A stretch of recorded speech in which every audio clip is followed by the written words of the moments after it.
Did you get to work for Dennis at all?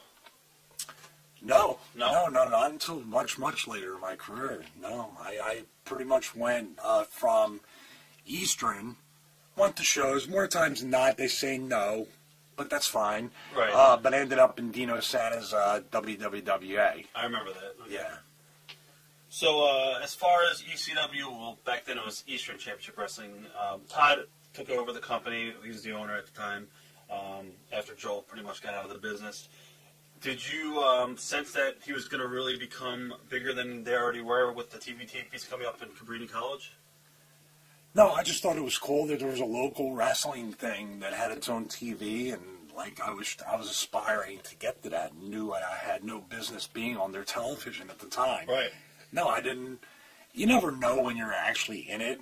When you look back, you say, "Wow, that was really cool." But that'll be the theme throughout ECW too. You know, the history of it. Now, were you at the Cabrini College tapings? I don't Never. think you worked, right? No. I stayed away. Yeah, I don't remember seeing you at all there. I really just stayed away and tried to find so many other places to just learn my craft and learn. And I still had no idea about fitness and health and how to work out and get bigger. And maybe it's better because I don't, I never did steroids or growth or anything. Maybe back then if they said, "Oh, this is the easiest, best way to do it and it's healthy," I was so impressionable. Maybe I would have. So how did you get back into the mix with ECW with Todd's company?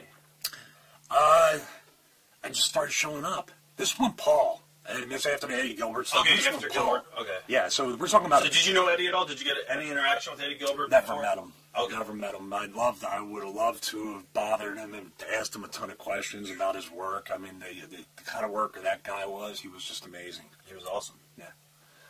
So, go ahead. You were talking about your... 94. 94? 94 is when I said to myself, okay, well, I'm still not quite in the shape I can be, but I know how to bump very well. And the WWWA, all I did was put guys over, and I had Jason and Angel Amoroso would come in there, and I would ask them questions. They were always very nice to me. And Jason had talked to Paul and said, there's a guy that wants to just show up if you have anything for him. Even to get choke slammed by 911, which I sort of cursed myself because that's all I was doing for months. But he said, there's a guy who wants to come, just bring his gear bag.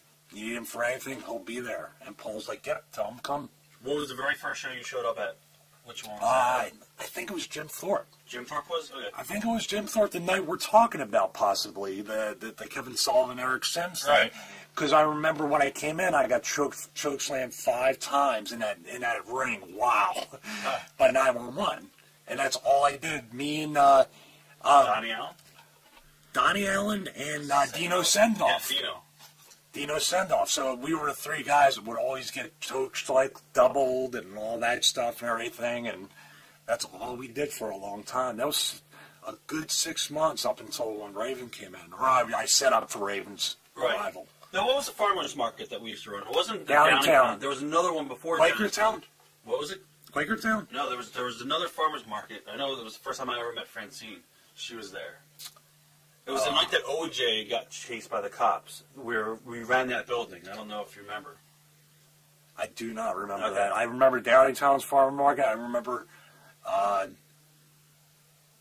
Downtown farmer market. I remember Quakertown. Dude, we're in Pennsylvania. Yeah. Farmer's market on every block.